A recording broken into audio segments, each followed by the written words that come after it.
All right, we're going holding by the Book of Leviticus Chapter 17. Again, we're going holding by Book of Leviticus Chapter 17. We're in verse 14.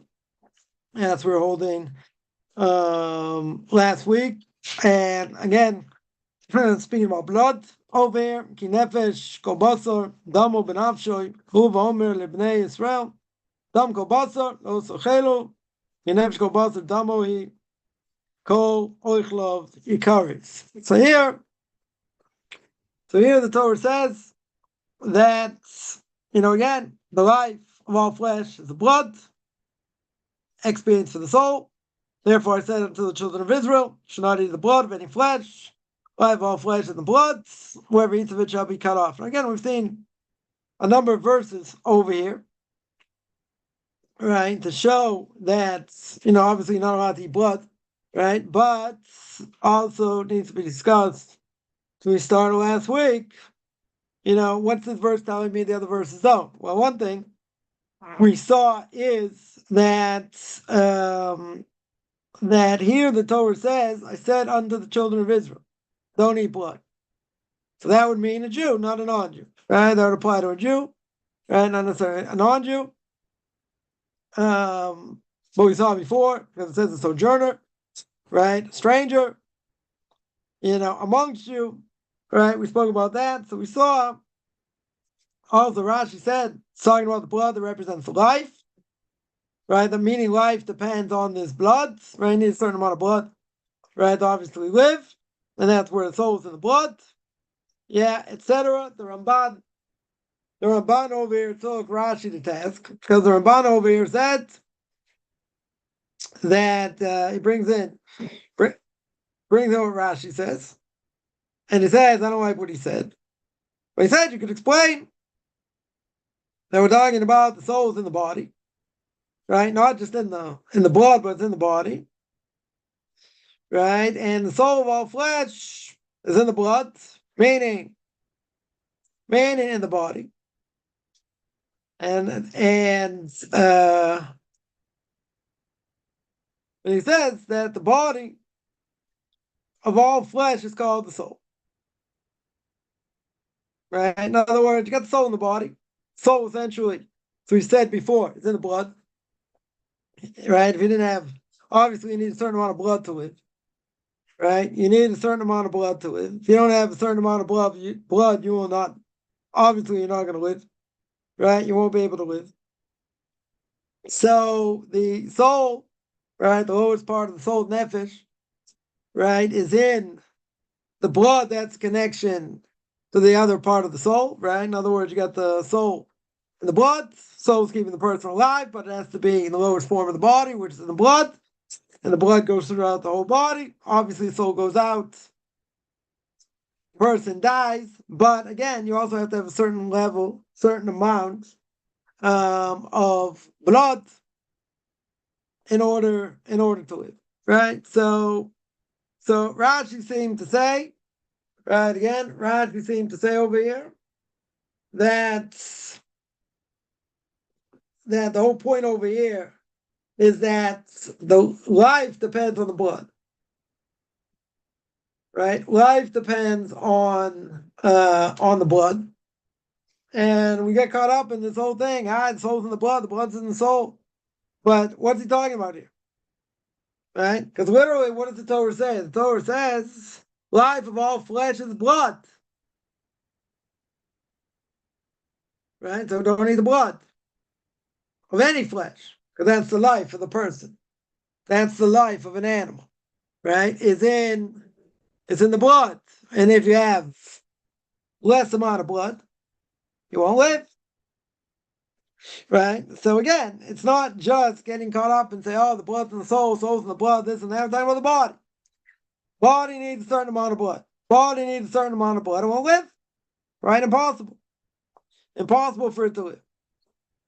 Right? So the Ramban seems to take Rashi's task, explains his own explanation of it. And then, so that's basically the Ramban. Now comes on the Ibn Ezra, and the Ibn Ezra says reasons are to explain, right, that a domesticated animal, right, or a smaller animal,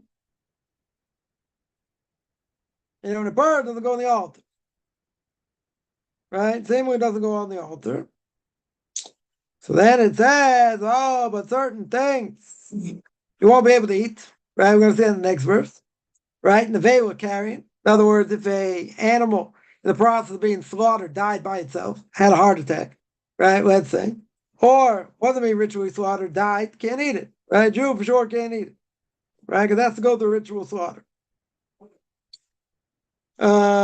So these animals not brought close. So we saw this difference.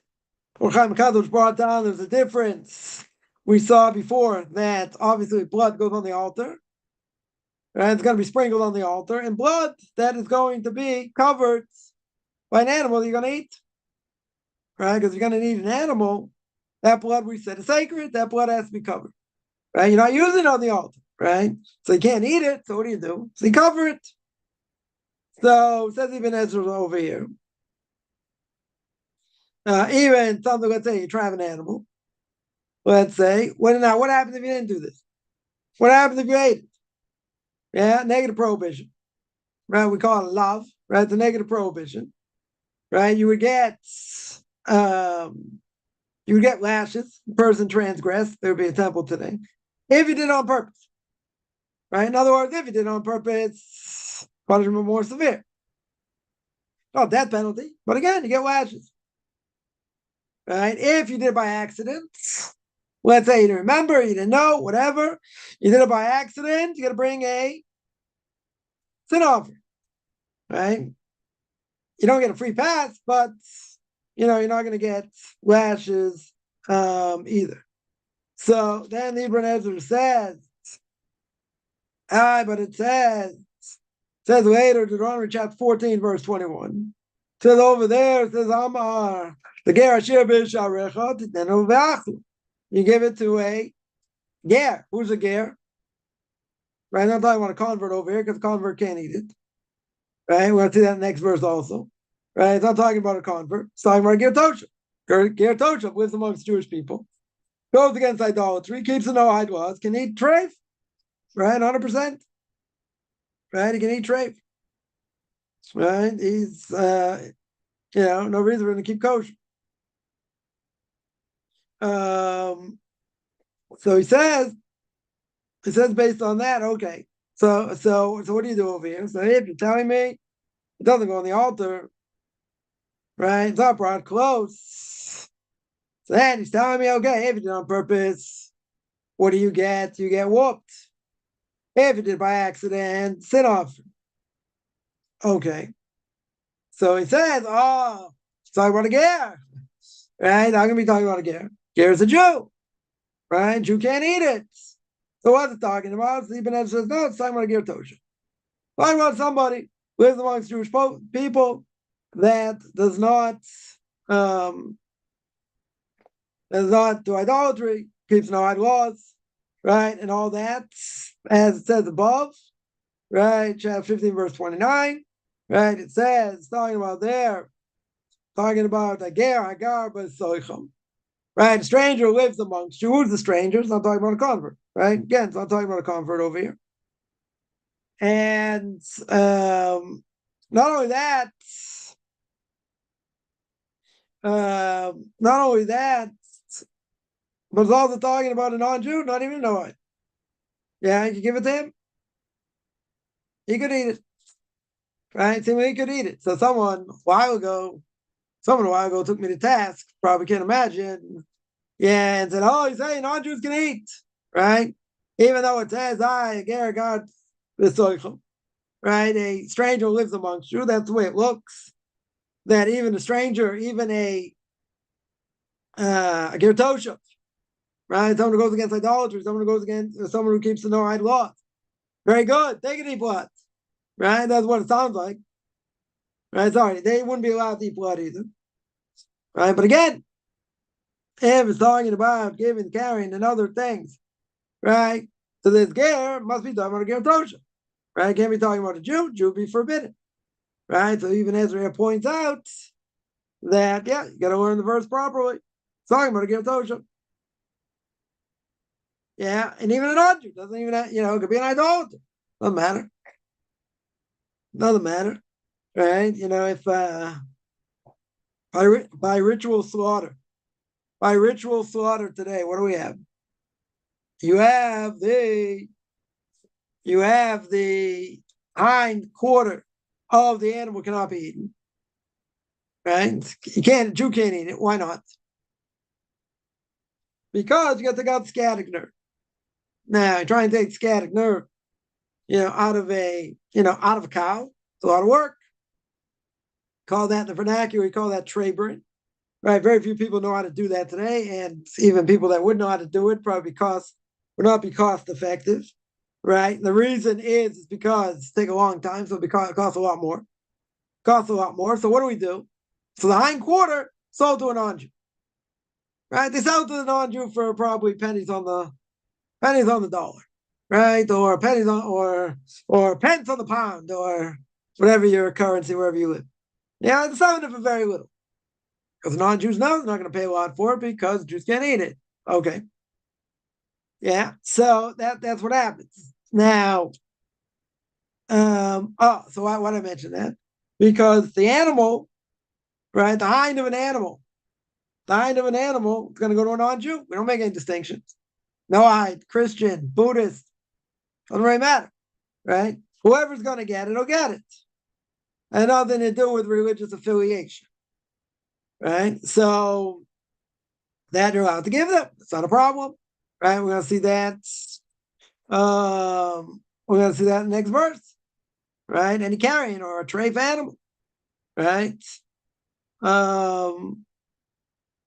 They can eat, right? They can eat it. You can't eat. Now we hold pretty clear. We saw it from the Kli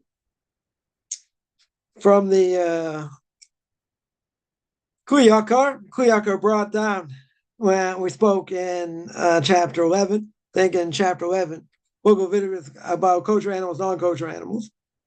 Non-Jews, non-Jews will not keep anything that's not to their benefit, right? And, something universal. So you see, says the Kli Yakar over there, a non-Jew eats. They eat whatever they want, creepy crawly things, who knows what. They'll eat anything that moves some people, depending where you are in the world. Very good. Yeah, so Kli Yakar says, it doesn't have an effect on them. It has no effect on them whatsoever. So then you see, it has no effect. A non-Jew wouldn't do it. They're not going to keep it. Why? Because why is he going to spend so much money for kosher food? He wants to, quote unquote, only eat clean animals. Very good. Doesn't affect them. Right? By a Jew, the Gemara says it's a time to miss a life, causes his heart to be dull. Dulls the spirits, so to speak. Okay. Does that apply to a non-Jew? No. Right? Because a Jew is affected by what they eat. You tell me science has never proven it. Okay. And even if science has never proven it, doesn't really matter. No. We don't care what science has proven or hasn't proven. Right? Doesn't mean it's not true. That's one of the things. Someone's becoming religious. Right? A secular Jews becoming religious. Very good. What's the first thing I tell them? Keep kosher and keep Shabbos. Why keep kosher? To get this garbage out of their system so they can hear Torah. People have this garbage in their system and they eat this garbage their whole lives. Very hard for them to hear Torah. Very hard for them to keep any mitzvahs. Why? Because their spirit is dull. Right? It's like trying to start a Jeep with a 9-volt. Good luck. Or a Humvee. Right? There's no. Most important question they may ever ask in their lifetime about ketchup, mustard, or relish on my hot dog. They're holding nowhere. Holding absolutely nowhere in the world. Right? So therefore, says the Kli Yakar over there, why would they do it? What would be the purpose? Right? If non-Jews doing this, there wouldn't be any purpose. Because it doesn't affect them. It's like taking a placebo. Right? We've mentioned many times. Yeah, it's like taking a placebo. But it cured me. I had this ailment, whatever it was. I took this medicine, unbelievable. Yeah, but that wasn't really medicine. It was just sugar pill, salt pill, whatever it was. Yeah, so why did it cure them? Good question. Yeah, but it's not because of the quality of what they gave them. Quality of what they gave didn't do anything. Right? So, there will be people say, yeah, I felt this, I felt that, I felt the other thing. And it's a good question what they felt, but if they didn't do the mitzvah, they didn't do the mitzvah, right? Was memory. Right, a woman comes to him, wants to wear a tallis, gives her a tallis. 2 weeks later, she comes back, says, I just want to thank you. You understand? It's helped me so much in prayer. It's like, I don't know what you're talking about. She says, no, don't you remember? He gave me this tallis. He gave me this prayer shawl to wear. And, and it helped me spiritually, unbelievable. So he says, I have no idea what you're talking about. He's like, oh, that. He says, yeah. He says, it wasn't a prayer shawl. So what do you mean? It had all these fringes on it. He said, yeah, but I cut one of them off. I cut one of them off to make sure that it wasn't kosher. Yeah. So in other words, so it's like saying, okay, you want to wear a, like I don't know, like a towel, so to speak, with a lot of fringes on it. Okay. That's not the mitzvah. You're not feeling the power of the mitzvah. Yeah. So she asks, what did I feel? Like, I don't know what you felt. Could be a person can feel all kinds of things, but it doesn't mean what the feeling is true. It's their mind convincing them of what it is or what they think it is. Okay. Even if it's their mind telling them what it is or what they think it is, that doesn't mean it's the mitzvah itself. Doesn't mean that. Yeah. So it says Real Shabbat Salvation. Blessed memory. What did he say? He said, whatever you felt has nothing to do with the mitzvah itself. So he says, how do I know? Because you didn't do the mitzvah. You put on this prayer shawl, but it wasn't a prayer shawl. You're missing tzitzis on the prayer shawl. If you're missing tzitzis on the prayer shawl is nullified.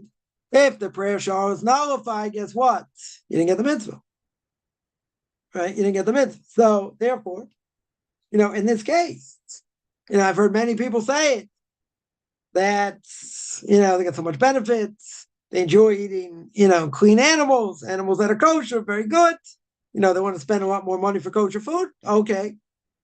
Affecting them spiritually doesn't apply to an orange. So I get these super noise. Yeah, I'm going to do this, I'm going to do that. Doesn't affect them. What they feel, I can't explain. But it's not the power of what they eat or what they've done. Because they didn't do it. Right? In this case, they didn't do anything. A person's wearing like a beach towel with strings on it. Okay. Probably not beach towel. It's probably nicer than that. Right? It's made out of silk, made out of, wool, whatever it is. Okay. Right? But you get strings missing. If you get strings missing, you didn't do the mitzvah. If you didn't do the mitzvah, you don't get the power of the mitzvah. Right? Bottom line. Right? Bottom line. Now, I think some people get a little bit, a little bit carried away. I understand. People want to have meaning.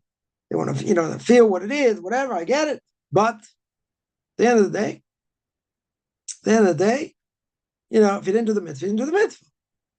Right? So the power of that mitzvah, whatever you felt, again, I can't explain what a person felt. What that feeling is. And maybe I don't know, some touchy-feely, whatever that they felt because they think they did the mitzvah. Okay. What's the problem? You didn't do it. Yeah. Now, someone there mentions the level of kosher food is more sanitary. Now, I would tell you, I hope that would be the case. I would pray that would be the case. You go into a lot of factories, then you probably won't eat anything. But if you see what goes on, in kosher factories, now, what are they telling you? What's the kashrus organization telling you? What are they looking for? To make sure all the ingredients are kosher and there's no fooling around. Good? Now, does that mean that when you go into one of these places, that it's, spick and span, and, if the FDA came in, they wouldn't find any problems? I don't know about that. someone told me years ago, they were taking a course in, to be a chef. So one of the parts of the course is pastry, right? So they went, I'm not going to say the name, but they went to a certain place that, as rabbinic supervision, is kosher, right? Cookies, cakes, other things, extremely tasty, right? Hold on, which color? Definitely extremely tasty back in the day. They don't make it here. They don't sell it here. But so the person said when they toured the plant, they said that, it wasn't so clean, right? They'll keep the conversation clean here, right? It wasn't so clean, let's say. Now, the person didn't say, well, if the FDA came in, they'd have a field, they probably shut them down, right? They weren't impressed with cleanliness there. So it could have been bad, right? Let's say. Could have been. But again, though it should be clean, should be sanitary, I would agree.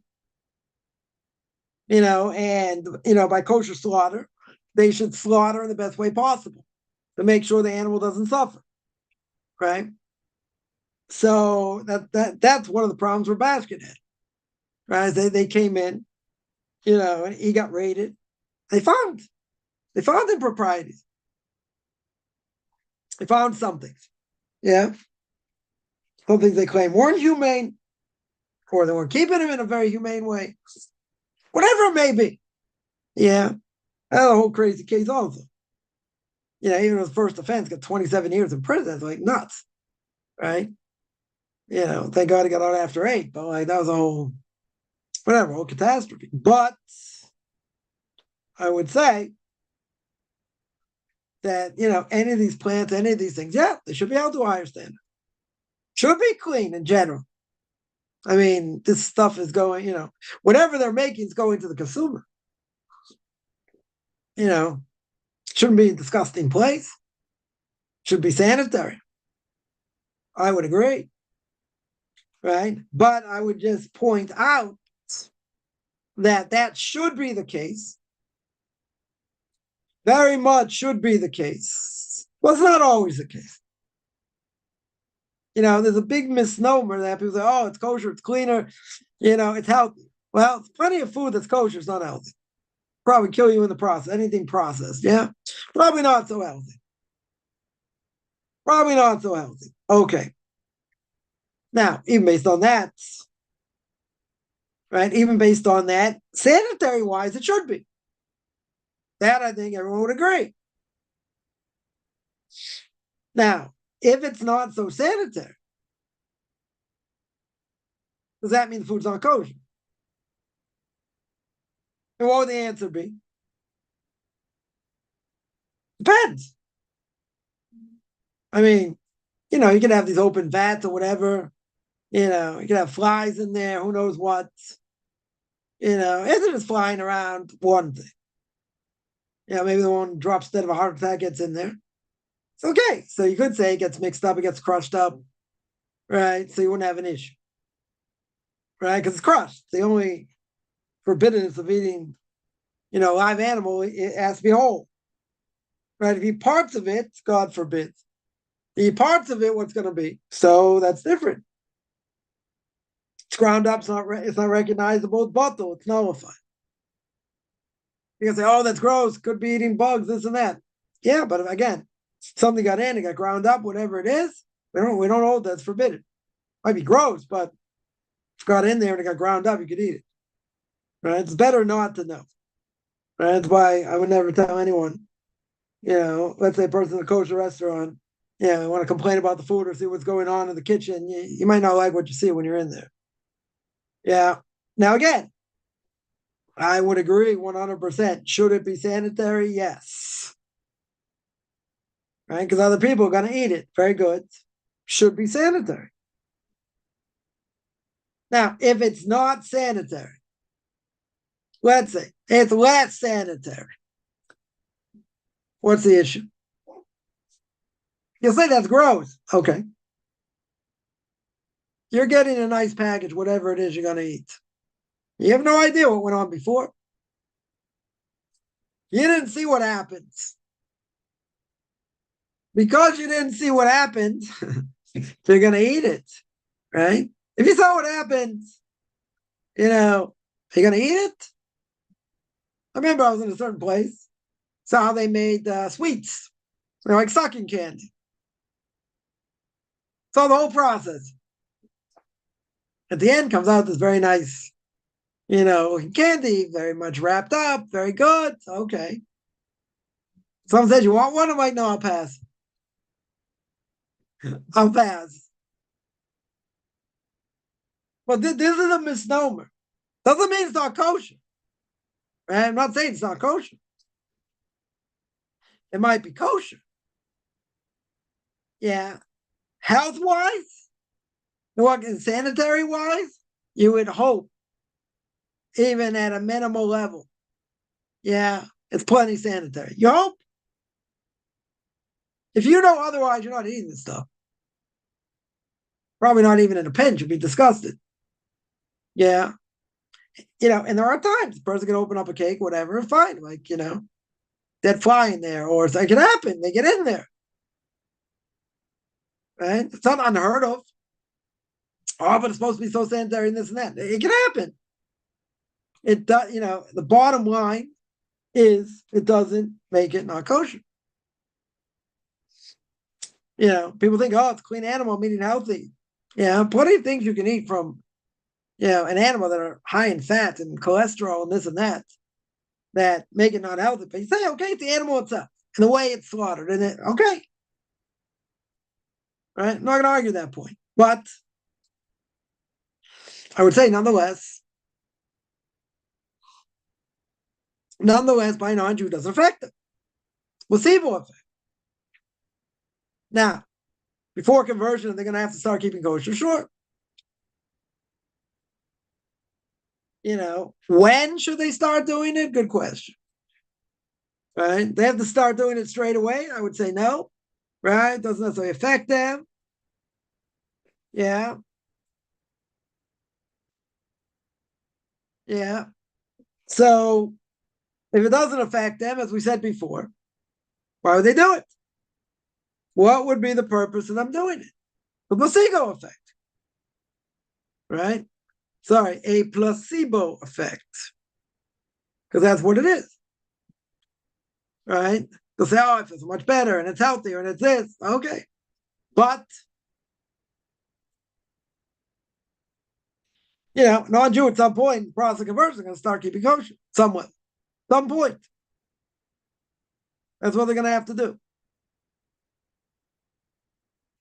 So it depends where they're holding different things, but yeah, people have to practice. Lots of kashrus confusing.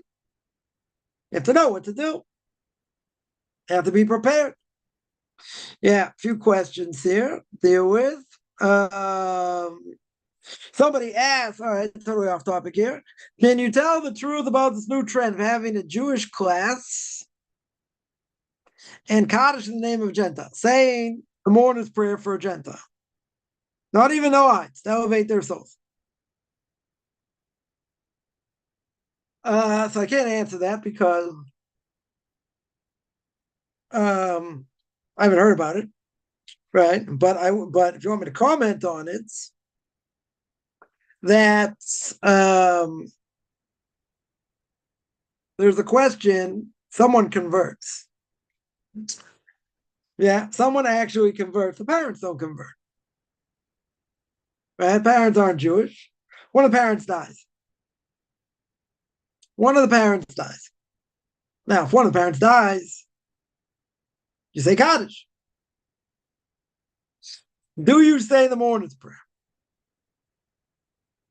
Are there any rituals for a non-Jew that dies? For the sake of the Jew? Or even better, let's say they don't convert. Right? We'll make it easy. Yeah, let's say they don't convert. They're Noahide. Very good. Parent dies. Right? Or sibling dies. Someone that let's say they would have an obligation to mourn for. Are they going to mourn the same way as a Jew? No. right? They wouldn't. They want to light candles. They want to say Tehillim. They want to say Psalms for the deceased. Very good. Have in mind to elevate their soul. Not a problem. Right? Not a problem. Now you're going to tell me, what if a Jew does it to elevate the soul? Does Kaddish help? Does saying the mourner's prayer help? Now, if you look at the mourner's prayer in general, the mourner's prayer there never mentions anything about death. Doesn't say anything about death, about praising God, actually. Right? Because what's the beginning of the mourner's prayer? Yizgadav v'yizgadash. Right? May God's name be sanctified. Yeah. Yizgadav v'yizgadash shemei rabbo. His name should be great. Nothing about death. Right? Zero. Zero about death. So it talks about God's greatness.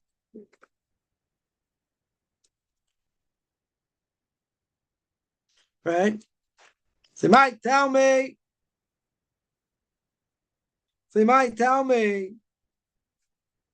that if that's the case, then what's the problem?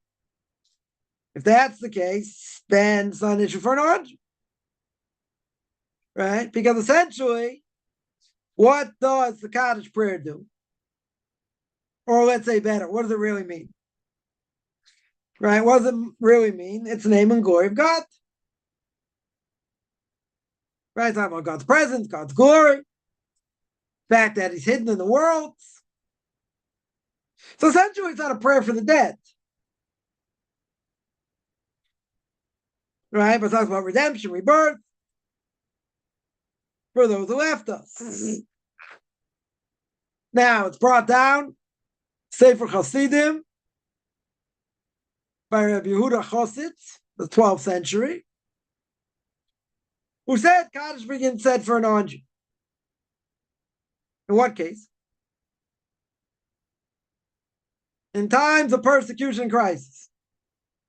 Others said even for a convert, say Kaddish for non-Jewish parents. So seemingly, it shouldn't be a prohibition. Should not be a prohibition. On the other hand, right, it's got to be another hand here.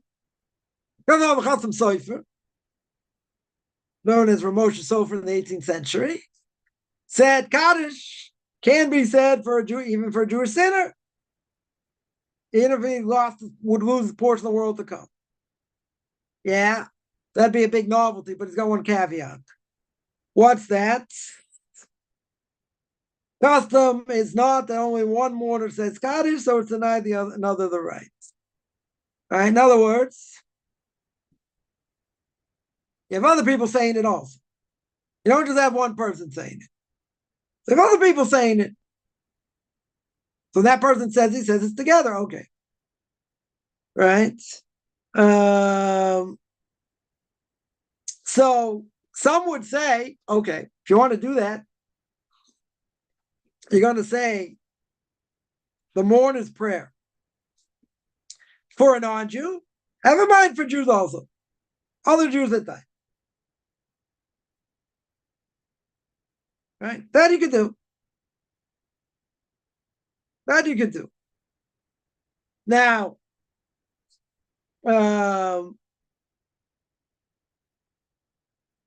so in general, there'd be nothing wrong with it. Right? If they kept the no-hide laws, very good. So Kaddish can be an elevation for the soul.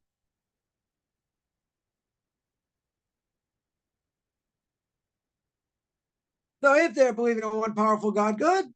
If they're no-hides, that wouldn't be an issue. Right? Would you say a Christian's the same thing? That's a good question. Right? That would be that would be a good question. So it would seem over here that you could.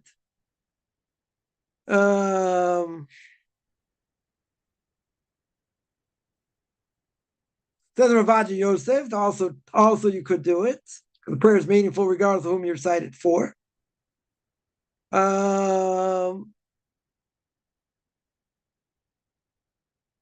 Others say you could,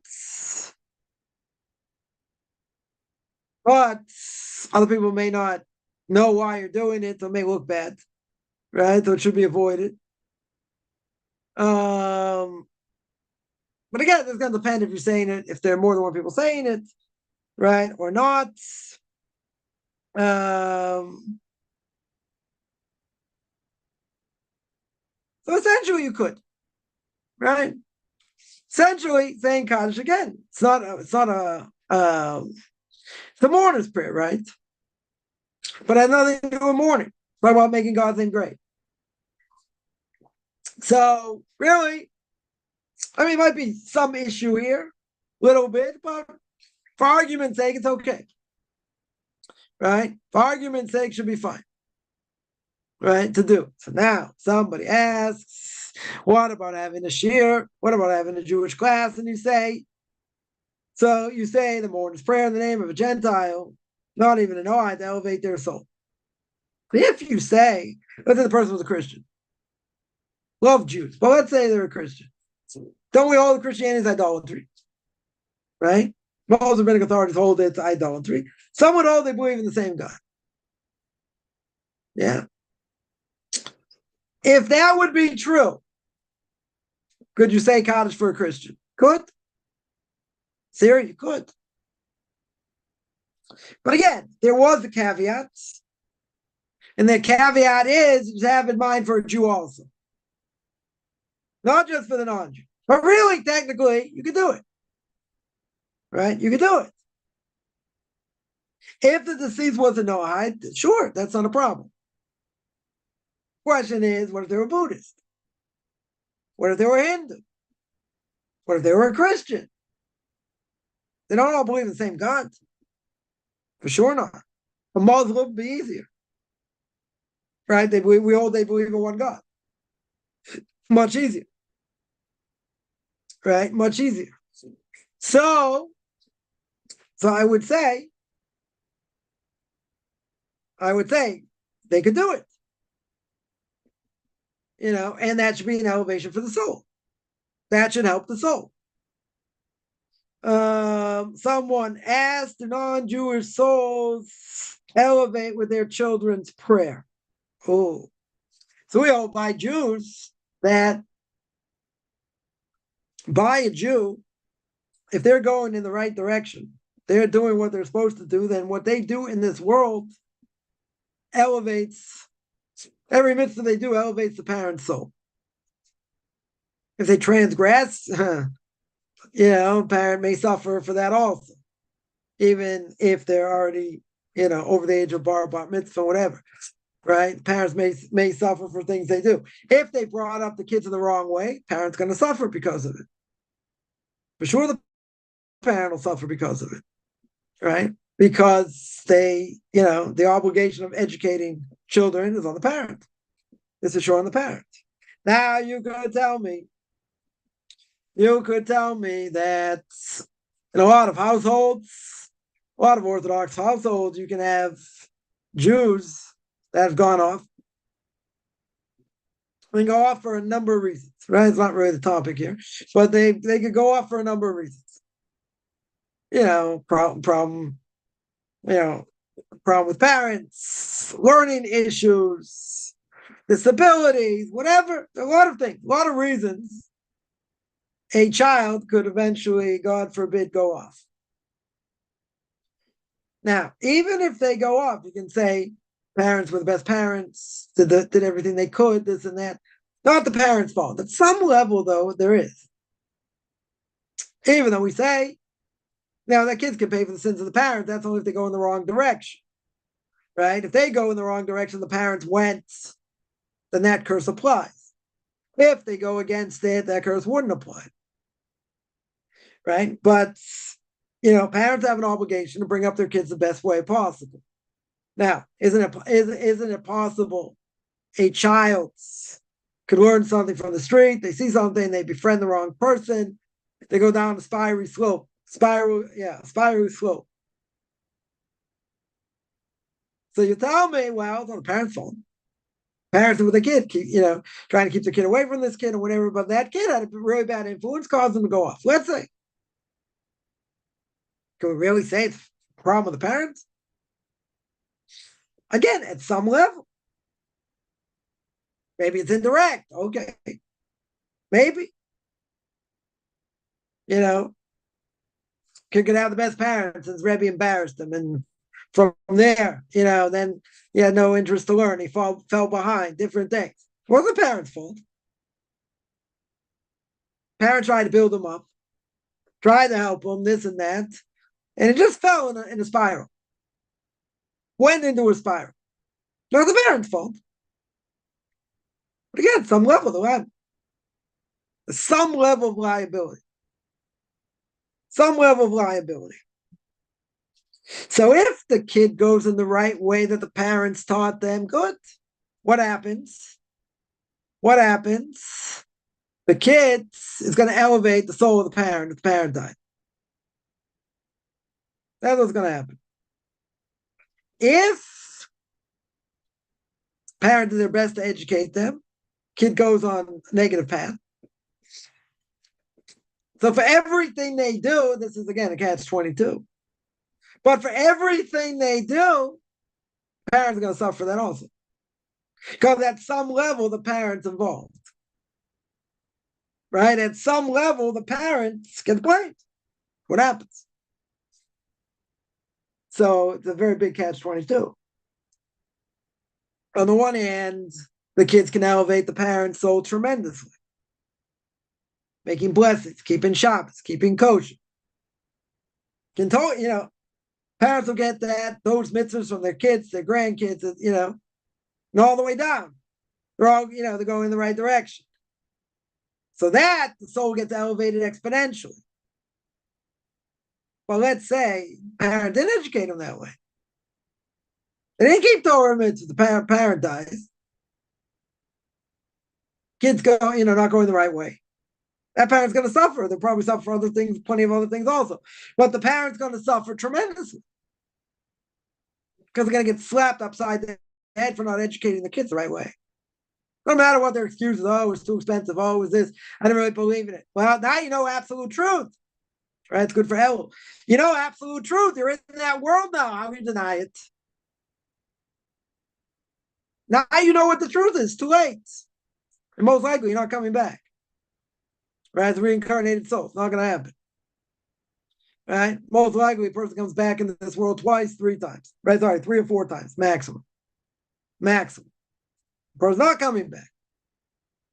So this is it. But imagine. Person will make the excuse, I got caught up in this world. Well, didn't you read Derech Hashem? Didn't you understand? That's what can happen. A person can get carried away in this world. Good. God says, I don't want you to. And now you're going to pay a serious price for all the things you did. Right? At whatever level you did it at. But a serious price to pay for a cop in 614th commandment, don't be stupid. You don't look into it and say, it's only for these type of people, and they need logic, and they need order, and they're looking for something, and no. You're born a Jew, you got to keep it. Oh, you never learned about it? But you could have? Ooh. You thought it was only for people like that, The joke is, if you're, when God gave the Torah, there were 3 lines. If you were in the Reform line, you got a few mitzvahs. If you're in the conservative line, you got a few more mitzvahs. If you're in the Orthodox line, you got all the mitzvahs. But that's not what happens. Most people today, even secular Jews, know if somebody's an Orthodox Jew. You can't claim you don't know anyone's an Orthodox Jew today. Very hard to say. Unless you grew up as a potato farmer in Idaho, right? No offense, anyone's a potato farmer grew up in Idaho. You grew up in the middle of the sticks, the boonies, as we would say in Boston. You grew up in the boondocks somewhere, middle of nowhere. Never came in contact with a Jew, right? Right, this Jew never came in contact with any other Jews. Could happen, in theory. Right, today's very hard to say that, but it could happen. Could happen. So they're not going to be liable for that much, depending on what they've done. Because they grew up as a potato farmer. They didn't know any better. Never met a Jew within 5,000 miles, 10,000 miles. Yeah? They had no idea. But I'll tell you what the most lenient opinion is, which is a scary thing. Because here we're talking about Tinok Shanishba Ben Anachri. Talking about someone who grew up, was captured by the non-Jews, i.e. grew up as a potato farmer in Idaho, had no idea they were even Jewish. Right? So the most lenient opinion, which is a scary thought, is most people today, we would say they're Tinok Shanish because they don't know anything, they never learned anything, okay. But what's the most lenient opinion? The most lenient opinion is, as long as they know they're a Jew. It's a scary thought. If that person, doesn't matter what else they know. They don't know anything from Shabbos, Kashrus, anything. They don't know nothing from nothing. But what do they know? They know they're a Jew. They know they're a Jew. So if they know they're a Jew, according to this lenient opinion, they're toast in the next world. They know. They don't have the status of Tinok Shanishba. Unbelievable knowledge. That's the most lenient opinion. Oh, sorry, stringent opinion. The most stringent opinion. As long as a Jew knows they're a Jew, whatever that means to them doesn't matter according to this opinion. Whatever it is, they're going to get judged more severely. According to this opinion. Why? Because they know they're a Jew. Even if they know they're a Jew. Plenty of people that know they're a Jew, that's about all they know. Can't read Hebrew. They don't know anything from anything. Even what they think they know, they don't know.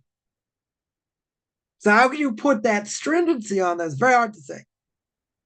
Right? I mean, it's like, Torah Giants, the last generation said, it's very hard to understand. I know plenty of people, some are more Jewish, less Jewish. They know 100% that they're Jewish, but you know what? They don't know what that means. Maybe it means, you go to synagogue, Rosh Hashanah, Yom Kippur, a little bit. Maybe it means eat matzah ball soup. Maybe it means, you light a Hanukkah menorah. They don't even know what that means. Well, it's kind of ironic. Let's say they have a whole intermarried family. Right? A lot of Jews married to non-Jews. What was the whole point of Hanukkah? The whole point of Hanukkah was the Maccabees came along and beat up the Greeks. Pretty miraculous. Yeah, but what do the Greeks want? They made the creeds, true. But what did the Greeks want? They wanted they wanted the Jews to be like them. Go to the gymnasiums, go to the universities, marry their women, or men, or whatever. That's what they wanted. We're living in a Greek world today. Education, other things. That's what they left us. So now imagine, the whole point was to get this Greek culture out. And we hold, as the rabbis say, Greek culture is darkness. What do you mean darkness? Look what they brought to the world. Education system, Renaissance and art and other things. Look what they brought to the world. We call it darkness. Or darkness. Why do we call it darkness? What's the reason? Very simple. Because it's worship of the body. Right? It's worship of my desires. Isn't that what destroyed the Roman Empire? How did the Roman Empire get destroyed by the Huns? Anyone know? Decadence. Same exact thing's going to happen to America. And it's happening now. Right? It's going down. It's like a sinking ship. Right? Just a totally sinking ship. But what destroys nations? Decadence. What has destroyed the Jewish people? Besides pogroms and Holocaust and other things, intermarriage. And why do people intermarry? I don't think there's anything wrong with it. There's no issue with it. I think, we're homophobic, Jews should marry non-Jews. We hate non-Jews. No. Non-Jews can marry non-Jews, not a problem. You want to marry a Jew? Convert. Right? They don't have to. When you have 60 to 70% intermarriage, right, that's a disaster. You get 90% of world Jewry cannot say Shema Yisrael. They do not know the Aleph base. They know nothing from nothing. That's the most serious problem. And what happened? They assimilate into society. When the ghettos were let open, that's what they did. They assimilated into society. So what did assimilation do? Destroy them. Destroy their families. Anyone, let's say, they, on a university campus. Yeah, I go to Chabad for Shabbos. So they have to know who's Jewish, who's not. Fake blessings, other things, right? So I heard someone say, they were, by someone for Shabbos, more than half the people weren't Jewish. How'd they know? Because they asked, is your mother Jewish? Your mother's Jewish, good. You go to this line. Your mother not Jewish, go to that line. Yeah. That's the reality. That's the single biggest problem today. Right? But how do they get sucked up in all this stuff? Society. That's the Greek society we live in. In the Greek society we live in, people can't even think anymore for themselves. Get word processors, great. You don't have to look up stuff in the thesaurus, synonyms, antonyms, this, that, write it for you. Fix it for you. I got AI, ChatGPT, great. Put in a few ideas, they'll write it better than you could write it. What does that do? Makes people stupid. That's what it does. We're lazy. Ultimately, we're lazy. Yeah, I remember back in the day, I'll date myself. Writing paper, I got dictionary and thesaurus right there. Nothing online. It's before everything was online. Yeah, some people probably can't imagine that, depending on how old you are. Yeah, thesaurus? I don't even know how to spell it. You got to find, you don't want to say the same thing over and over again, so you find different words say the same thing. Yeah, very good. Very, very good. But you have to think, you have to work. Then you build up your vocabulary. Okay. Definitely worth something. But a lot of people today, they wouldn't know what a thesaurus is. Right? They do put in a few ideas, have someone else write it. That's what you can do. And it comes out better. It comes out better than you could ever write it. Let's say that's the ultimate laziness. I didn't grow up with that. When I was in college, okay, they had word processors, well, the first thing that came out was a Macintosh. Had more memory. Someone came at the first semester with a Commodore 64, 64K. Yeah. Yeah, so these things made life easier. Be able to type and whatever, to erase. You didn't need the not whiteout or whatever. Right? Fix it. But people, you have to think. You have to work. Not today. Today it's very easy. Again, give a few ideas, put it in, and you get a beautifully written thing. Unbelievable.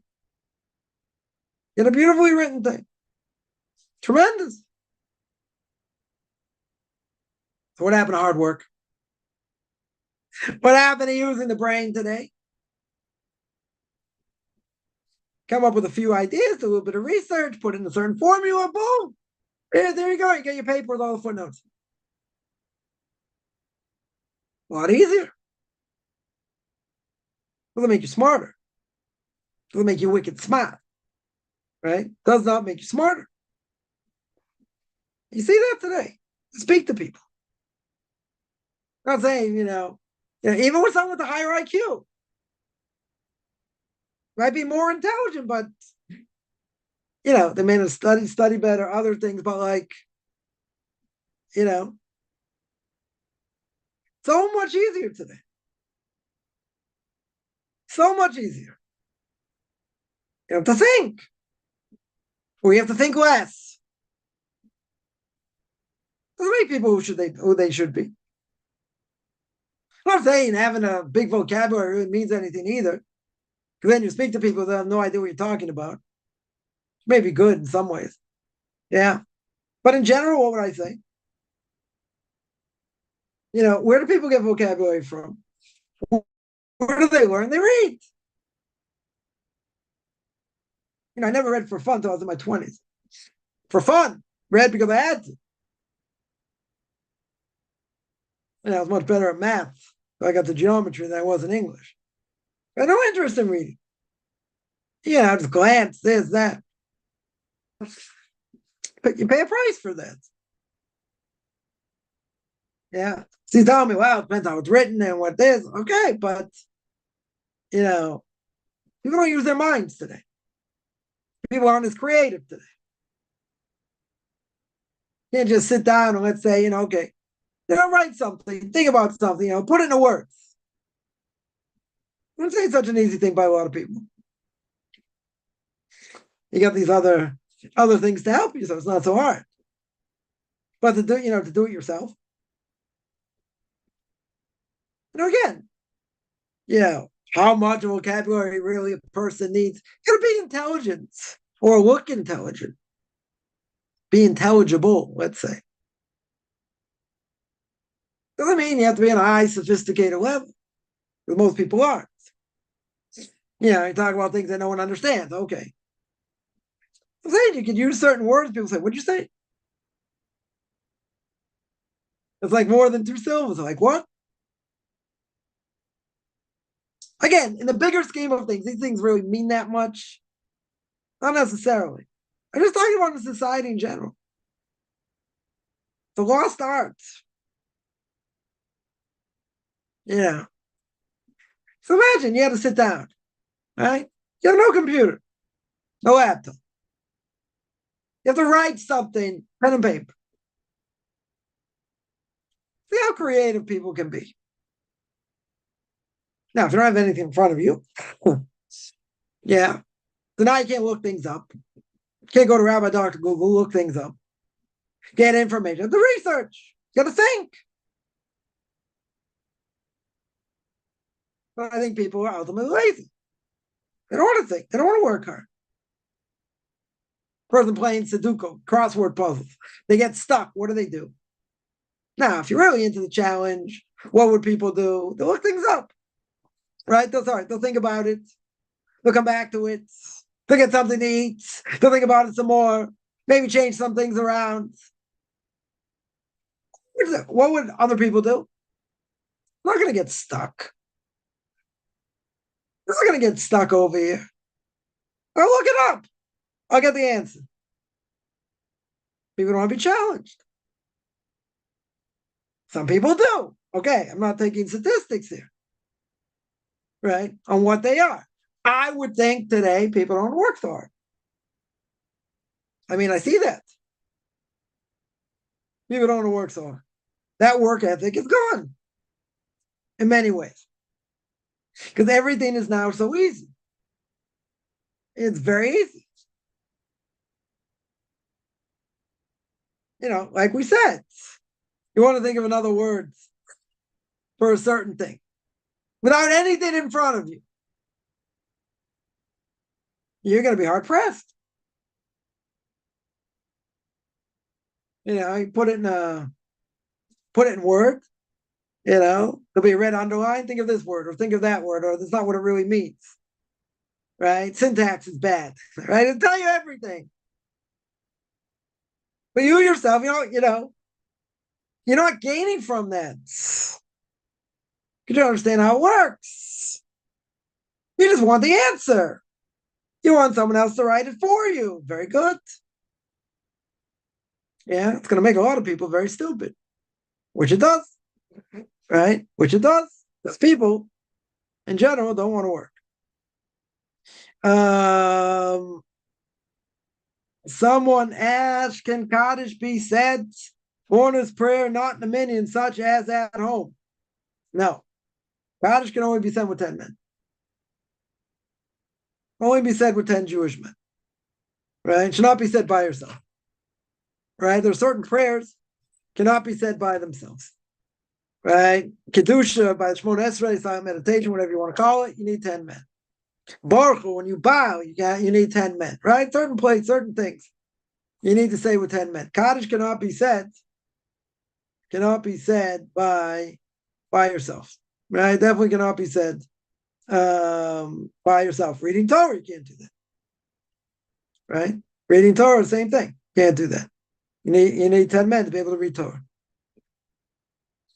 as well. Somebody asks, are all Ethiopian Jews from the tribe of Dan? Or are they all from the 12 tribes of Israel? Let's talk about 12 tribes. Unless you're a Kohen or a Levite, where do you come from? The tribe of Levi. Right? That everyone agrees. Right? That everyone agrees. Everybody else, where does everyone else come from? We don't know. Someone say, you don't know which tribe you're from? No idea. Not a Kohen or a Levite. Right? I told my father, you're cheap. You didn't pay enough. So I'm not a Kohen or a Levite. Okay. So I'd ask you, or someone would say, but you don't know which tribe you're from, and what difference does it make if I would? The only question would be, if you're alive, long enough when the Messiah comes, you have certain part in Israel, in the land of Israel. Okay. But nobody knows. Nobody knows unless you're a Kohen or a Levite. Very good. Right, so now the question is, are all Ethiopian Jews from the tribe of Dan? No idea. I will tell you, though. Many rabbinic authorities, vast majority of rabbinic authorities holds Ethiopian Jews are not Jewish. They have to convert. They have to go through conversion. Because certain holidays didn't have, marriage and divorce they didn't have, right? Certain laws. So even if you would say they were Jewish, all the kids may be mamzerim, right? And therefore you're going to have a major problem. Major problem. So that doesn't help them by saying that they're Jewish. There is an opinion which the chief rabbinate holds by, right? The chief rabbinate holds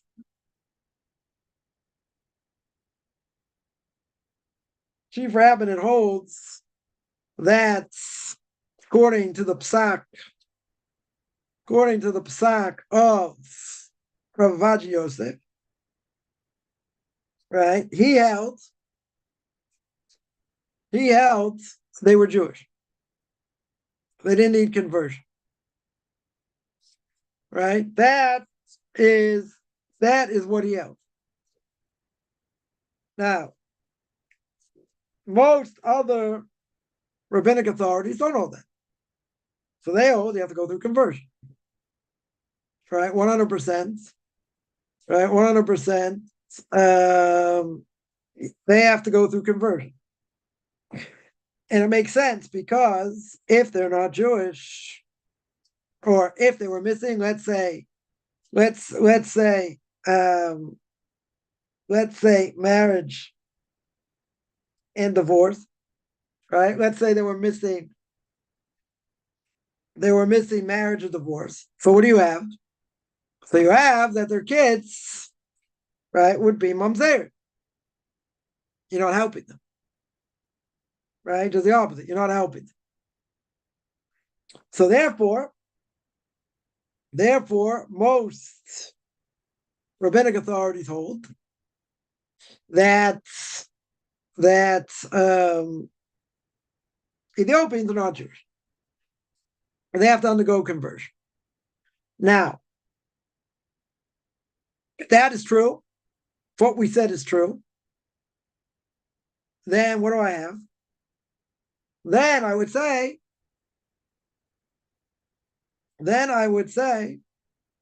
that you're going to be hard pressed over here, because if you're going to tell me that they're really Jewish, well, most rabbinic authorities hold not that way. So if we don't consider them Jewish, they have to go through conversion. Then why would we say they belong to a certain tribe? Right? That'll contradict all that. Or you can tell me, no, really, they have to go through a stringent conversion. Really, they're probably Jewish. Right? So if you want to say, maybe they're probably Jewish, maybe they came from a tribe. Okay, maybe, according to that. Maybe you can say that according to that. Yeah? The vast majority of rabbinic authorities hold they're not Jewish. So if they're not Jewish, and they're not going to come from a tribe, right? Because the tribes are only for Jews, not for non-Jews. But in any case, I would say, regardless, that's going to be one of the jobs of Elijah the prophet. Elijah the prophet himself is going to judge, whoever survives, he's going to tell them whichever tribe they're from. Because he knows, he's going to know. So no one else knows. And it's really not relevant either. I mean, I understand, it's interesting. It comes up. People ask this question all the time. But basically, unless you're a Kohen or a Levite, and even for a Kohen or a Levite, not so many things that has any meaning this, today either. Certain things it does, for most things it doesn't. Most things it doesn't. Someone says that in his blog, the Mashiach is an exterminator of the Goyim, of Gentiles. Who are the 300 klipos? Is this true or misunderstanding? Now, I would say that the prophet says that, in this war of Gog and Magog, a third of the people are going to die in the world, a third are going to be injured, a third are going to survive. Now, the question, how many of that third that are injured actually survive? And it's going to take, if it's not a nuclear war, right? It says it's going to take 8 months to bury all the bodies. 8 months. Pretty amazing. 8 consecutive months to bury people.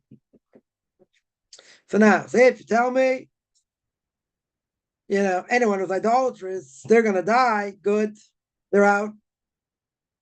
Right? That's most of the known world, right? You got all these Hindus, Buddhists, Christians, right? Unless they repent, right? They're going to be wiped out. So you got a lot of the known world going to be wiped out. Whoever's keeping Torah mitzvahs at any level, hopefully, and non-Jews that are Noahites, that go against idolatry and keep the Noahide laws, they should survive.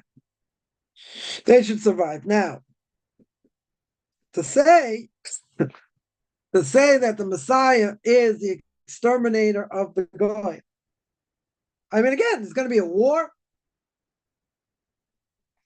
He's not going to destroy all the Goyim. They're going to destroy themselves also. In the process, it's going to be this war of Gog and Magog, right? If it's going to be Gog and Magog, wherever these two nations are, going to be a major bloodbath. Messiah's not killing everyone. He's not nuking everyone. He may finish it up. He may mop it up, but he's not coming to kill everyone, right? At least as far as I understand, right? He's not going to be, wiping everyone out, right? So the question is, okay, are they from? So that's not his job, right? Job not to exterminate everyone, right? They're going to kill each other, and then, then they're going to try and kill the Jews, and he's going to stop them. But he's not out there just to wipe them out, right? They're going to wipe out themselves. A lot of them are going to be killed by themselves, right? They're going to kill each other, and he's going to finish it, right? He's going to finish them, right? So you could say, yeah, maybe in a certain way, yeah, but again, he's finishing the job, right? He's basically finishing the job. Now, question is, are they from the 3 unredeemable klipos? Yeah, so now you get into Kabbalah and other things. We're not going to go there. We're not going to go there. But I would say that there are a lot of things, about the Messiah and what's going to be very clouded. Very clouded in mystery. Basically, whoever knows ain't talking. There's a lot of speculation. What's going to be? Basically almost anyone's guess could be, what some of the commentaries say. There's, major discrepancies, what's going to happen. So who's right? Nobody knows. Or whoever knows ain't talking. Bottom line. Yeah. The verses in Tanakh are all clouded in controversy, meaning A lot of contradictory verses of what's going to be. And the whole point is nobody knows. I understand for a lot of people, especially former Christians, they want to know. They want to understand. Because everything was said about their quote-unquote Messiah, which we don't believe in. So it's kind of a problem. Okay. Right? But again, learning these texts are very hard. They're inconclusive, contradictory. Now, it doesn't mean someone shouldn't learn them. And you have to be, someone who's a real rabbinic scholar has to know all 24 books very well, right? Books of Tanakh. How many people like that today? You have some. Very well versed in Tanakh. But again, it's complex. It's hard to learn. Most people don't learn it properly because there are things in Tanakh that seem to contradict the Torah. So you have to understand what it means, what's it talking about. So I find it ironic. You get, you have Christians that take some of the hardest verses and try and put their spin on it. Like, good luck. Hard enough for us to try and understand. Never mind someone coming from the outside, right? I think what happens is, again, I understand it's a popular topic because everyone agrees to live in the Messianic era. There's no question. That's no question. Right? What's going to be, how it's going to be, anybody's guess. Right? Anybody's guess. I would say, though, in general, I think it's a lot of waste of time. Person wants to look into it, learn Tanakh. Good. Good thing to learn. If you learn it properly. It's a good thing to learn. It's mind-boggling. True. Very, very true. It's not the only thing that's in Torah, though. Right? Should that be the main focus of someone's life? The person has to know Tanakh. Okay. Not saying not. Right? A Jew has a lot more things to know, just more than Tanakh also. It's a lot to learn. Non-Jews don't always want to learn it. Good, let them learn it. It's a lot to learn there.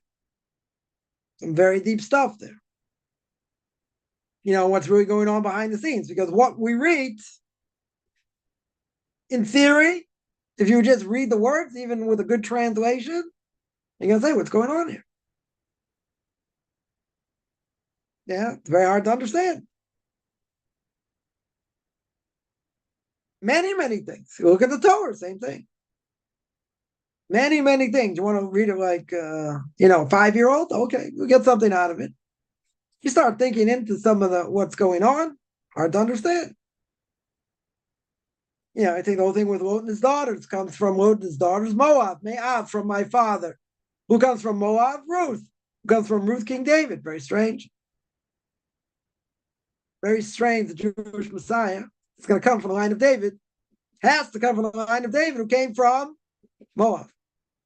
Came from Ruth. There's a lot of things. Hard to fathom. Doesn't mean we don't have to learn. So it doesn't mean there are no answers. I'm not saying that. But there are a lot of things that are, clouded in mystery in different ways. Doesn't mean there are no answers.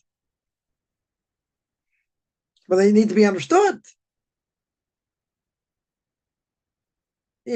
Stories of Korach, the spies. These things need to be understood. Korach, one of the 20%, came out of Egypt. Held the ark and didn't die. Yeah. Saw the miracles of Mount Sinai. Saw the miracles in the desert. He's coming up against Moses and Aaron. Really coming up against Aaron. I want to be the high priest. Really? Moses playing favorites. Took 250 people, great people with him. A lot of sense doesn't make. You can say jealousy killed him. Yeah, but wasn't a small person. Jews complain, the manna they get, even though it tastes like anything they want. We missed the fish in Auschwitz. We missed the watermelon. We missed all these things. Really? You realize you're getting slaughtered there spiritually, physically? Greatest generation in the history of man. Saw God face to face at Mount Sinai, whatever that means. Mind-boggling. So what happened? A lot of questions. Basic questions. This is a basic question. Not going into Kabbalah, not going into other things. These are basic things. Basic things. Abraham prays for Sodom. If I find, 50 righteous people, 40 righteous people, he knew they were evil. 100% he knew they were evil. Why is he praying for them? What's the whole purpose? He's praying for them.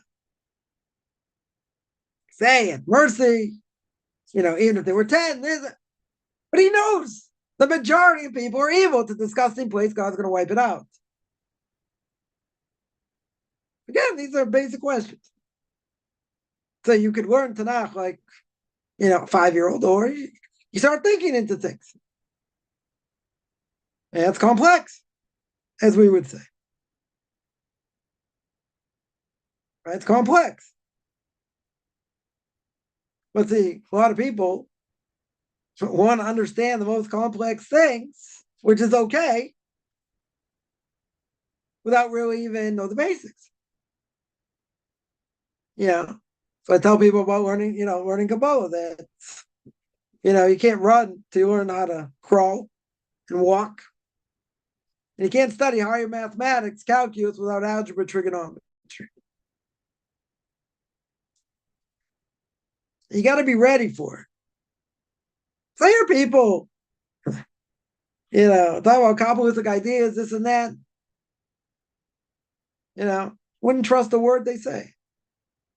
Can barely read Hebrew, don't know very much, but yeah, that's what they're learning. Okay.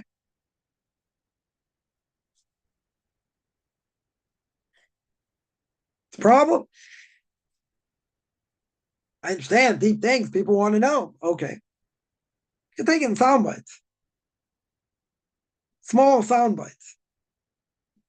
The more you learn, the more you understand. So then the more you understand, the more you don't understand. Because Torah is unbelievably deep. Unbelievably deep. You gotta unravel the layers. And there are a lot of layers. Tremendous amount of layers. So what does someone want to do? They want to go to the 1,000th level, but they haven't reached level 200 or level 100. But they want to jump through hoops. Can't. You won't get it. Maybe someone waters it down so much they can explain it in a way someone can understand it. Okay. But taking it for what it is, like the mysteries of the universe, I'm not going to figure that out. Some people might. They're on a very high level, though. They have a high level of understanding. They've gone through a lot. You gotta take it step by step. So you try and jump levels, you won't get it. You'll miss certain things. Now, some people, let's say, they could grow up, as Orthodox Jews, but let's say they have problem reading. But they're very bright, so they're able to overcome it.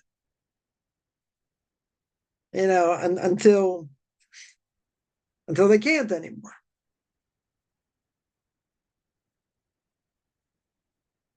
They can hide certain things for a while.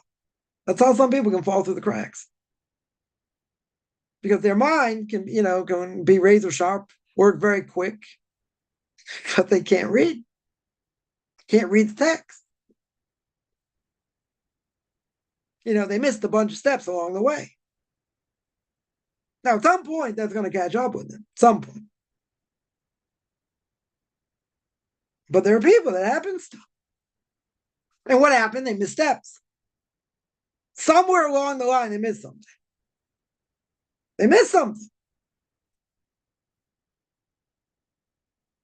So they didn't get what they needed. So they had to compensate in other ways. But again, the Torah is very vast. It says in Tehillim, right? It's wide as the sea, right? Expansive as the mountains, as sky. It's deep. Everybody wants to learn it one shot.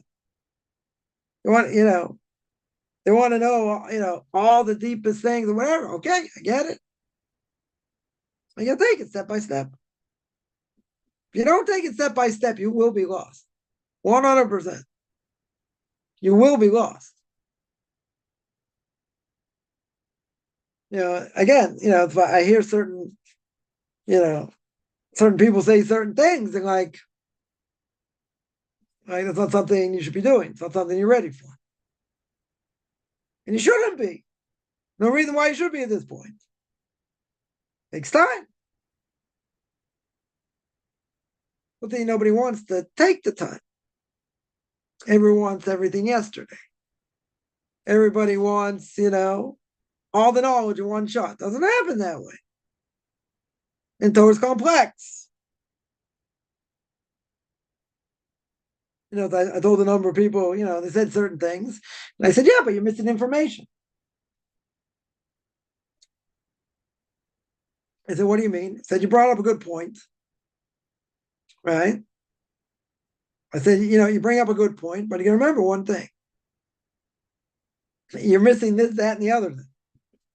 I'll give an example. Someone says the Book of Leviticus Chapter 19, we'll get there one day, that it says,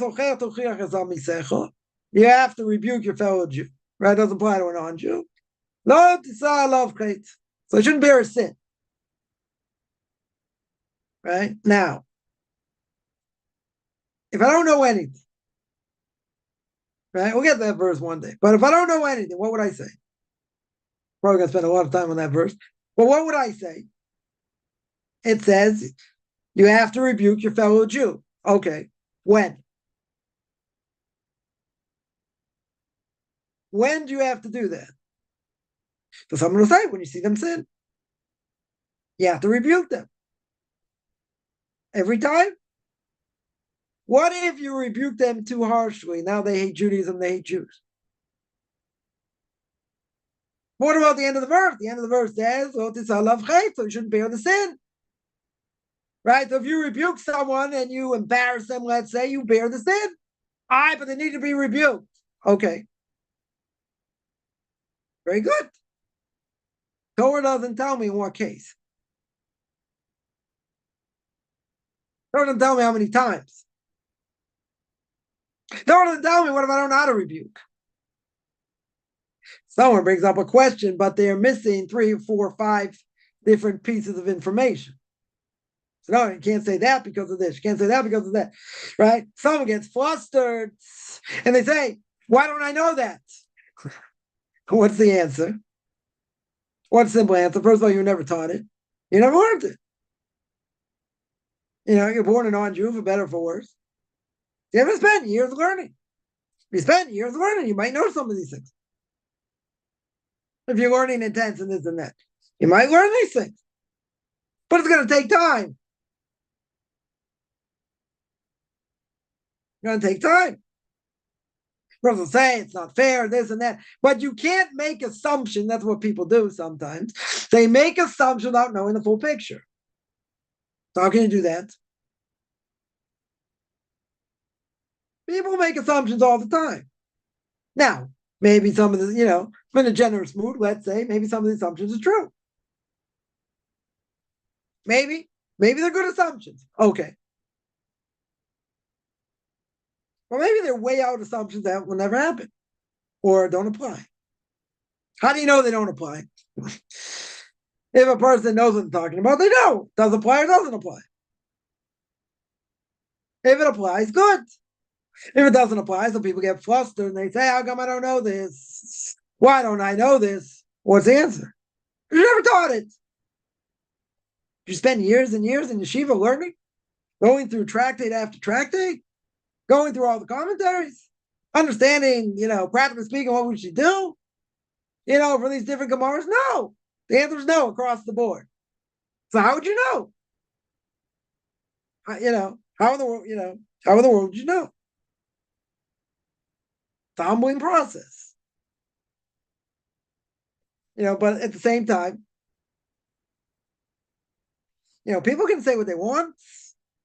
They can express their opinion, but who says that's what it says? Or that's what it means? So do they, well, maybe the commentary never heard him said it. Yeah, maybe. If a person is well versed, they'll say, no. Because they know what it says. They know more or less the commentary says. I remember once I had this whole novel idea, came through everyone, this and that. And, I brought it in front of him. And he said, no. I said, why not? He said, no one says such a thing.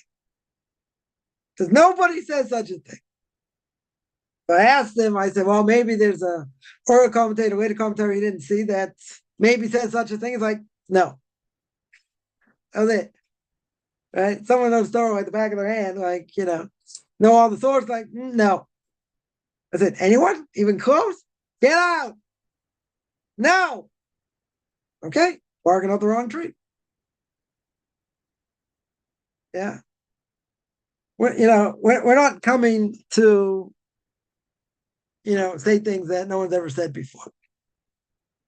Right? Everything we're going to come up with probably been said by somebody.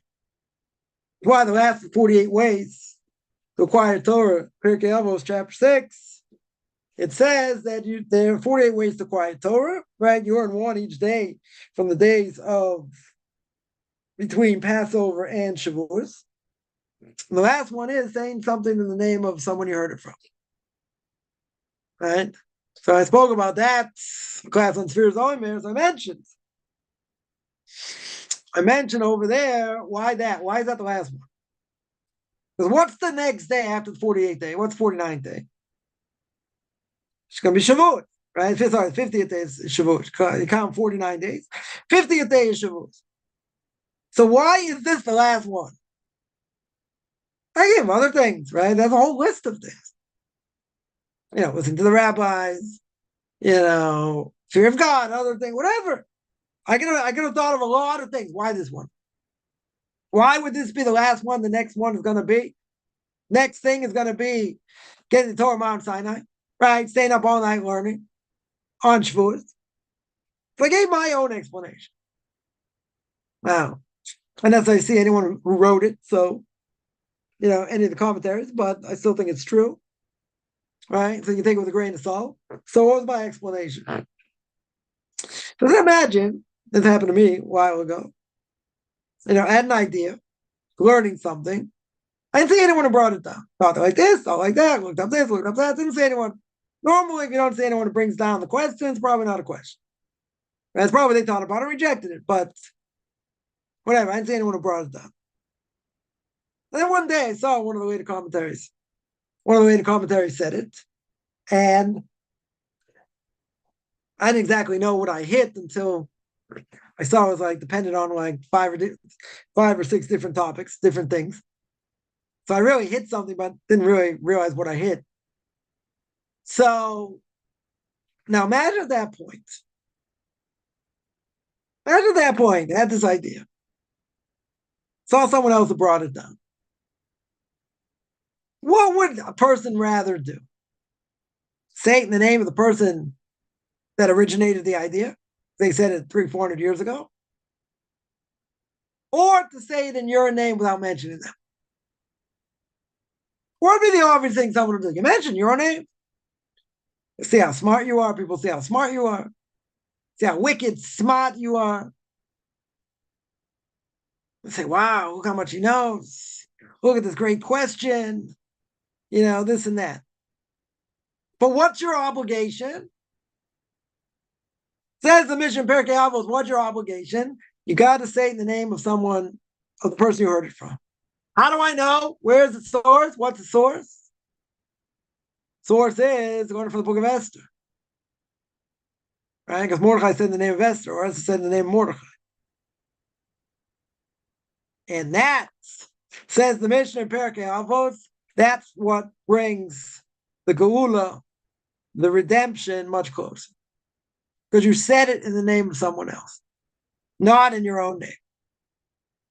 So this is a mind-boggling idea. You want to tell me, okay, it's about ego or ego, depending where you're from. right? If you want to say, yeah, look what I found over here. Look at this gem of an idea. Unbelievable. Me from Braintree, Massachusetts, out of nowhere. Made famous by Final Jeopardy question once, many years ago, right? There was a Final Jeopardy question. Name the place 2 former presidents born and buried. Right? Who are the 2 former presidents? I'll give you the hints. John Adams, John Quincy Adams. Where are they born and buried? Quincy. Yeah. 2 people put Quincy. I don't even know why they would know that. Right? Next town over from Braintree, where I grew up. Yeah, 1 person put down Braintree.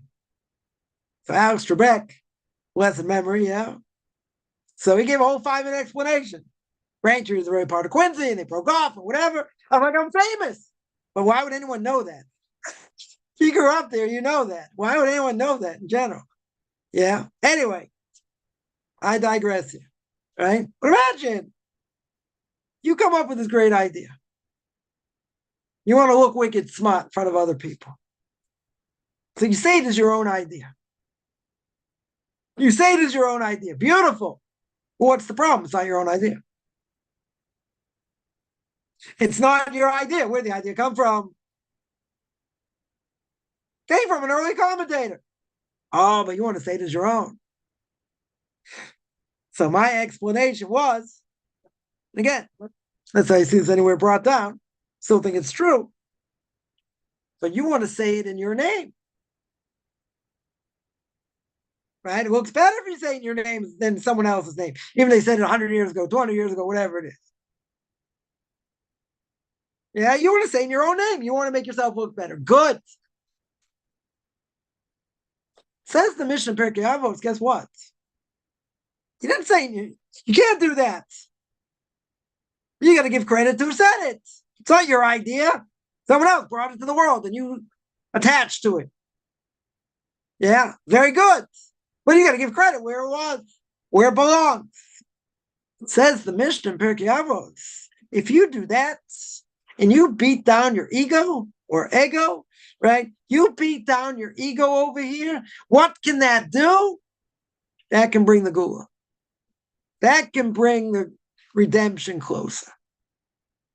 Because you're not saying it you're not saying it in your own name. You could have. You make yourself look a lot better, a lot smarter. Say, wow, look at this idea I had.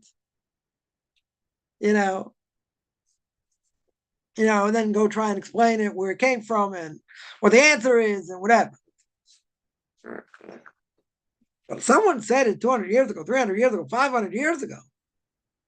That's not your idea. They brought it into the world. They worked a lot harder to bring it into the world than you did.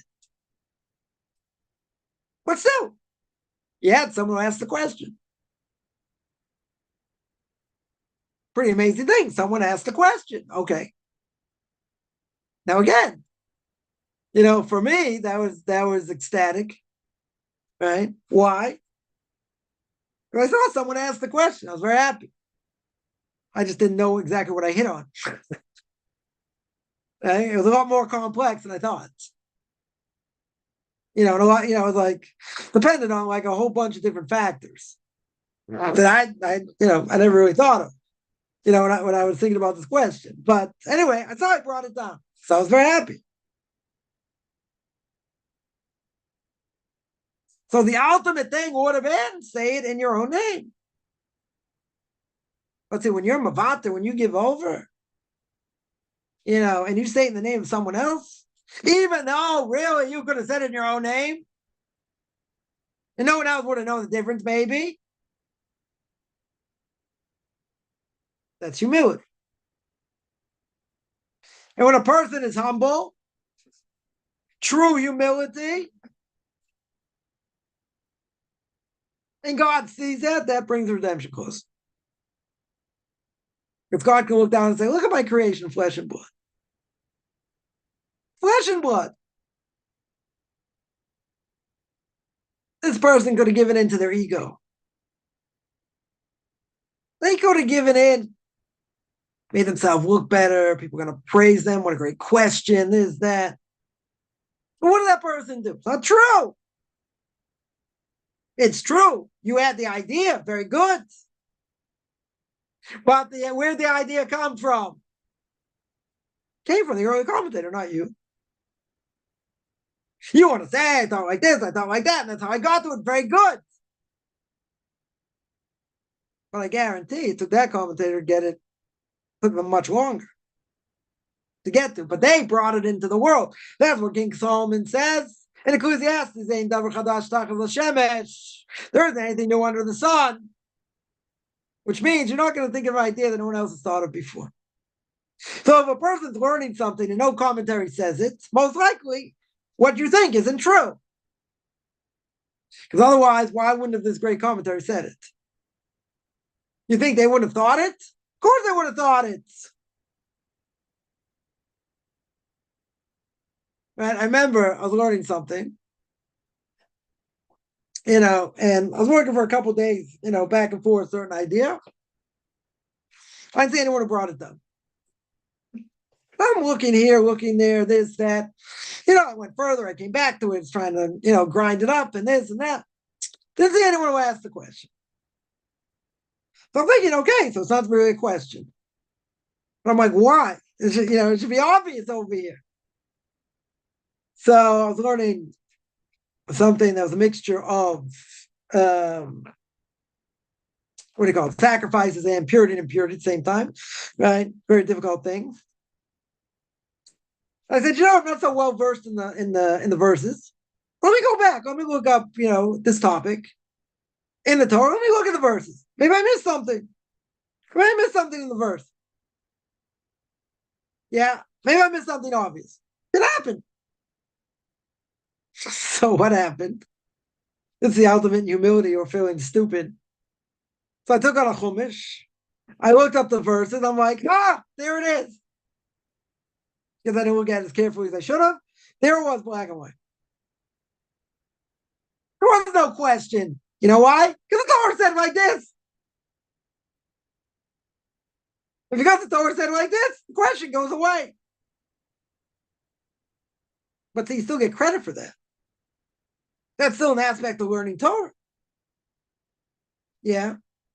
People want to learn Kabbalah, they want to learn other things. There are verses people don't know. They don't know how to learn well. Yeah, so these type of things, I wouldn't call myself an expert by any stretch. Yeah, so I said, maybe I missed something. Can happen. I just laughed. I was like, there it is, black and white. That's why it wasn't a question. That's why no one asked it. Stupid, because it was there, black and white. But still, that's an aspect of Torah. Right? What's the whole point of all this? The whole point is everything we learn are building blocks. Sometimes you know more things about this, less things about that, less things about other things. Yeah. But it's building blocks. Building blocks. But that's part of Torah. Everything step by step. If you're skipping steps, you're missing something. You will miss something. It's not a curse, it's fact. Right? You can't jump through hoops over here. Someone says, right, basic Torah first, step by step. Even Kabbalah and other Zohar studies, yeah, Kmeis, Segulas, right, given to the Gentiles on YouTube. Yeah. It's a problem. Big problem. Listen, people go to Chabad, nothing against Chabad, unless they're Messianic. Yeah.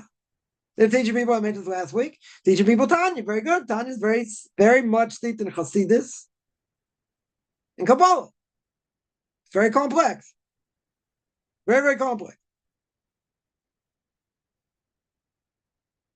Wouldn't be the first book I would teach non-Jews. Let them learn paths of the just. Let them learn the way of the righteous, which I just finished, going to put up soon. Derech Hashem, even though most people say, it's a very hard book to go through in Kabbalah, right? True. But it's based on book, why God created the world, the purpose of man. Suffering, how the inclination works. The gate of repentance. They're basic books to go through. Basic things. Right? Duties of the heart, very good. Also very deep in many ways. So jumping through hoops and going through things that you don't know or beyond, you shouldn't go through. Right? Question is, I read in the blog, 70 valiant men standing around the circle around King Solomon's bed, corresponding to the 70 holy angels, arrayed in a circle around the Shekhinah. Well, what does that help you? Let me ask the question, what does that really help you? You want to even understand what that means? What does it mean you have 70 holy angels in a circle around God, around the Shekhinah? Around whatever the Shekhinah is, whatever God's presence is. So what about it? Yeah. Then someone says, protect the Shekhinah from 70 ministering angels. Yeah, it's deep stuff here. Yeah. Then someone says, in a blog I read, it says after extermination of a lot of Jews and Gentiles, only some Jewish souls will remain on earth. What do any of these things tell you? Practically speaking. Interesting ideas. Yeah. The Torah says, let me tell you like this, the Torah says there's only going to be a remnant of Jews left by the end of days. Only a remnant. Meaning, if Jews keep Torah, whoever keeps Torah, hopefully will be around. Right? All the souls have to come out from God's heavenly throne, whatever that means, for the Messiah to come. That's what has to happen. You have a negative birth rate, whatever, it'll take more time. You have millions of abortions, take more time. But even so, there's going to be a remnant of Jews left. Yeah. How many Jews are going to be left? How many Jews are religious today, in general? Please keep Shabbos, keep kosher. 1 million? You want to say 1 million? Some level? Less than 10%. Right? Or around 10%, 8%, 10%. Now, I would think anyone who's holding there, somewhere like that, when the Messiah comes, they should be saved. Now, are they all going to be saved? I don't know. What if they just do it by rote? What if they give lip service to Torah mitzvahs? So isn't that better than doing nothing? Depends. Depends where they're holding. Torah depends where they're holding. So all these statements, you don't even know what they mean. You have no idea. You have all these holy angels dancing around in a circle around the Shekhinah. It sounds beautiful. What does it mean? What in the world does it mean? Yeah, so you're going to tell me to protect the Shekhinah of 70 ministering angels, 70 nations and Gentiles. Let me ask you. I ask a very simple question. Are there any angels that exist, created by God, right? God created them. Are there any angels that God created that can have power over God?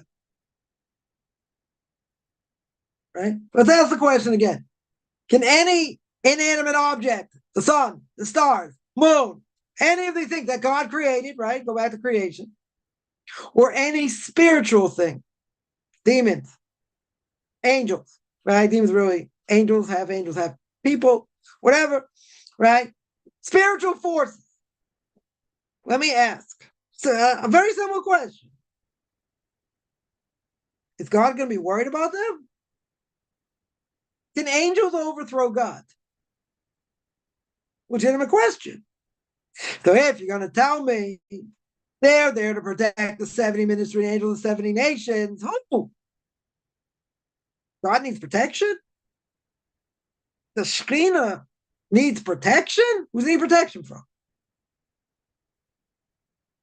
Doesn't every nation have their guardian angel to plead in front of God? Yes. Angel of Egypt, angel of Lebanon, angel of all these places, yeah, to plead for their needs. God can say yay, can say nay, whatever. Can they have any power? Can they ever have independent power? No. Can God create something that's going to be more powerful than him? Sounds like the Wizard of Oz. No, that can't happen. Right? Angels cannot be fallen angels, as the Christians would say, because they don't have free will. Right? The Hashem brings this down, right? The Ramchal says that, right? According to Kabbalah, they don't have free will. No inanimate object, no spiritual force is free will. They can't act on their own unless God wills it. Very good. So if they don't have free will, they don't have independent power. So let me ask you the $1,000,000 question. How in the world can they overpower God and God needs protection? What does that mean? God needs protection. The Gemara says, by Kishuv, what is Kishuv? Sorcery. Sorcery destroys the heavenly kingdom. That's what the Gemara says. Right? It can destroy the heavenly kingdom. How? How can the heavenly kingdom be destroyed? Or even better, how can it be weakened? Right? That's really what it means. How can it be weakened? How can something that powerful, that spiritual, ever be weakened? It's a good question. What's the answer? So the Gemara says it, so it has to be understood. So if you're playing with spiritual forces, right? Or you're playing with sorcery, which God says you shouldn't, even for non-Jews. Right? Why did God create it? Give people free choice, okay. But you don't have to be on any level to use them. That power over them. All you have to know is to say certain incantations, whatever, you can have power over angels. Good. Even if that's true. Now, what happens if people interact with sorcery? Ouija boards, other things. What happens if they do this? They're playing with fire, first of all. What happens if they do it? They gain power. Sorcery is power. Doesn't have the ultimate power, but it's got power. You know what you're doing. Right? Can have power. Now, God said don't tap into it. He doesn't want Jews or non-Jews tapping into it. Very good. Very, very good. So how can that weaken God? Can God ever be weakened? No. We don't feel his presence here. Yeah. Time of Second Temple, we didn't feel his presence as much as the time of the First Temple. But we're living in a world of Hester b'toch Hester panim. Right? Hiddenness within hiddenness. Very good. Right? Very hard to see God's presence here. But guess what? If you do things that go up against God, fight against him, so to speak, get involved in sorcery and these other things, what does that do? Doesn't in some ways it makes God weaker? Makes people the ability to see God, smaller, much smaller. But in theory, God cannot be weakened. He's an independent entity. Nothing evolved. He didn't evolve from anything. He wasn't created. He was there, will be there, and be there in the future. Past, present, future. So if that's true, nothing can overcome him. By definition, God is absolute. He's not lacking anything. Right? The angels are his lackeys, are his messengers. Can they ever do anything outside of themselves that they want? No, unless God wills it. Yeah. Comes along, people want to practice sorcery and other things. What does that do? Wouldn't that mean they have power from it? Yes. Doesn't that mean it's like taking God out of the world? It's like, oh, why don't I believe in God? This person got like superpowers. Can do all kinds of things. Yeah. That's what I would say. But in theory, that should never happen. God can't be weakened. Oh, his influence could be weakened. because people are doing other things. Yeah, and you got the leftists and transgender and all this and all that. People flaunting all their things. Doesn't that take God out of the picture also?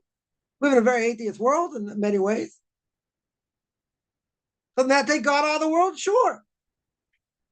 Doesn't it make him weaker in a certain way? It's how we perceive it. Most people, God this, God that, I don't care. Yeah, they got their own power. They don't even need sorcery. Could be money, could be power, could be who knows what. That's their God. Right? So to say God needs, again, this needs to be understood. But my point is, this is not a simple level here. Right? God doesn't need anyone to defend him. Now, there will be people, I've seen social media, like anytime someone comes out, Christian, this and that, they'll attack them. Because they feel they have to defend God. God can defend himself. Most likely it's a waste of time anyway, right? I saw someone put on a post, that says that, where do I go to site so I can debate Christians? Like someone said, why would you want to do it? It's a waste of time. It's true. It's a waste of time. But let's say over here, you really think God needs to defend himself? Or he needs other angels to defend him? In general, without knowing anything else. That makes the statement very hard to understand at face value. God does not need anyone to defend him. God has no needs. Right? He created the world for us because he has no needs. Right? Rambam's first 13 principles. God is absolute. If he's absolute, he has no needs. It's either you believe in God according to the Rambam or you believe in idolatry. Nothing in between. So if that is true, God needs angels to defend him, to surround him so these others, the angels of 70 nations don't attack him. How are they going to attack him? Can't God just make a spiritual fire and demolish them if he wanted to? Can he just obliterate angels if he needs to? Oh, angels complain to God this and that. He says one more word, so I'm just going to demolish you. You won't exist. You won't be dust. You'll be nothing. And it's just going to go poof, bink. That'll be it. Demolish you. These things don't have independent power. They stem from God himself. He created them. How could someone, again, sounds like a bad sci-fi or a superhero movie or whatever. How could someone created someone else and they're more powerful than the one who created them? Because, hey, maybe they got really superpowers. They got really superpowers. I don't know. They're able to overcome the math. So you have that sometimes. In fiction. You have the one that trained, the master gets beaten up by his protege, gets destroyed by the protege. Right? Anyone ever see the first Star Wars movie, right? Obi-Wan Kenobi gets destroyed by Darth Vader. Yeah. He's the one who trained him. He destroyed him. Yeah. So you can have that in fiction. You can have in real life also certain things. You can have them, you can have a protege greater than the master. It can happen. Right? It's realistic. It could happen. In spiritual terms, it can never happen. God is never going to create any entity, even a spiritual entity as angels, that will ever have power over him. It's an impossibility. Right? 100%, it's an impossibility. Now you bring up statements and you say, oh, they need to protect God. Who do they need to protect God from? God needs someone to protect him? No. God is very good at protecting himself. These angels don't have independent power, right? Read Derech Hashem. They do not have independent power. Somewhere points out, yeah, we want our kids to be better than us. True. No one's going to be better than God. It's never going to happen. He's not going to create someone and say he's better than us, right? There is a Gemara that says, that Rabbi Lezer says, if the Lach is like me, the stream should go backwards. Right? The Lach is like me, this should happen. If the Lach is like me, the walls of the study hall, should collapse. right? And before that happens, rabbis say, well, bunch of me, right? Because God says, Allah is like Rabbi Eliezer, but they say Torah's not in heaven. We don't listen to Baskos. We don't listen to heavenly voices. So what does the Gemara say? The Gemara says, my children have beaten me. Right? Repeat it, my children have beaten me. What in the world does that mean? How is a flesh and blood person, as bright as they are, as great as the rabbis might have been, how in the world are they going to defeat God? Impossible. They don't have his knowledge. They don't have his capability. Impossible. Impossible for such a thing to happen. Now, even if someone wrote this, this needs to be understood, right? Probably in Kabbalistic terms. But I want to point out, and again, I'm just simply pointing out here, cannot look at this as face value. And these things you probably stay away from because you're not going to gain from it. I hear people all the time talk about these esoteric things and this and that. It's interesting. Has to be understood in context. Yeah, in a major way. Right? This sounds very nice and very deep and this and that, but think. Because this really happened. People say, who would win in a fight? Mighty Mouse or Superman, right? Or whatever. So now, come on, he wasn't real. Mighty Mouse was never real, whatever. Yeah. We can conjecture who would win in this one against that one or whatever. Yeah, you can conjecture. God against anybody, God wins all the time. 100% of the time. It's not even, not only does he win, he wins hands down, right? It's not even a competition over here. Right? So God, so the point is God does not need anyone to protect him. Doesn't need anyone, right? Doesn't need angels to protect him. Right?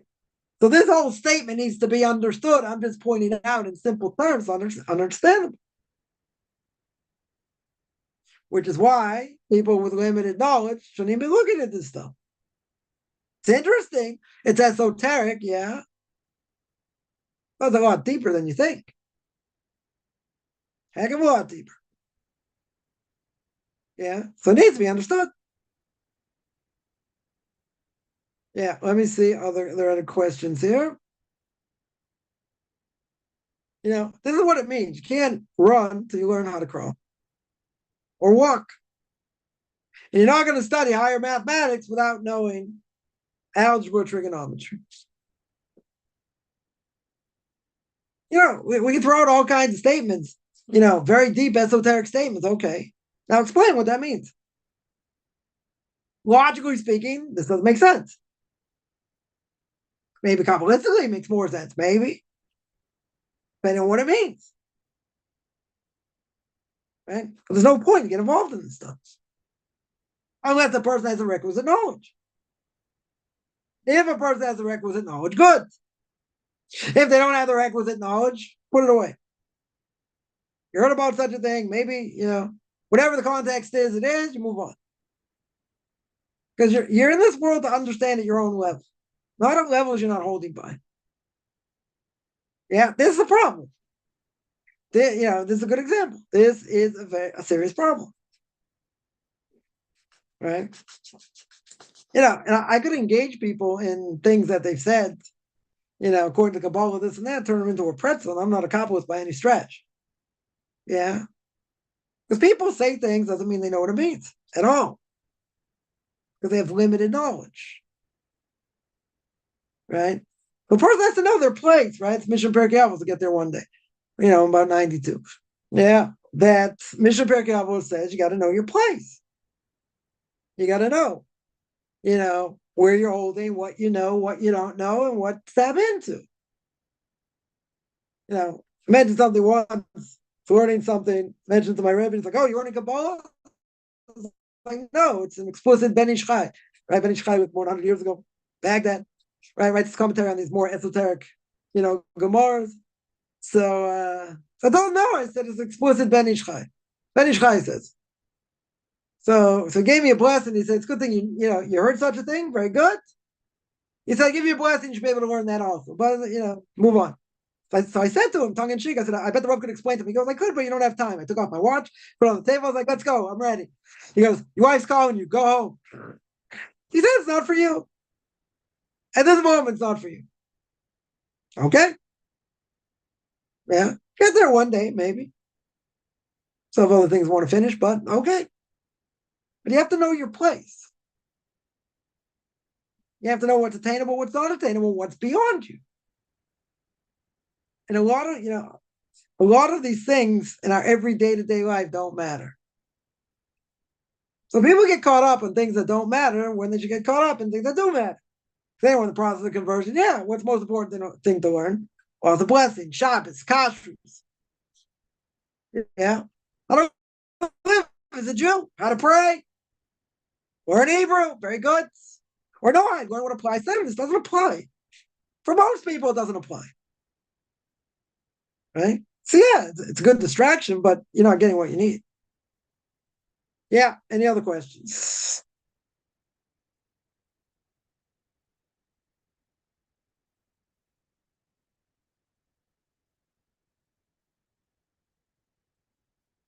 All right, I'm going to stop here. I do this every Sunday, 4 o'clock Israel time, 9 o'clock Eastern time. Anyone has any questions, you can look at my Facebook fan page at Michael Chaim Kaufman, Beyond Orthodox Conversion Judaism, orthodoxconversion.com, Beyond Orthodox Conversion on YouTube. There I have Q&As, Ethics of Our Fathers, Book of Leviticus. Want to send me an email, rabbichaimkaufman@gmail.com, RBBICHAIMCOFFMAN @gmail.com. Wish have a good beginning of the day, middle of the day, end of the day.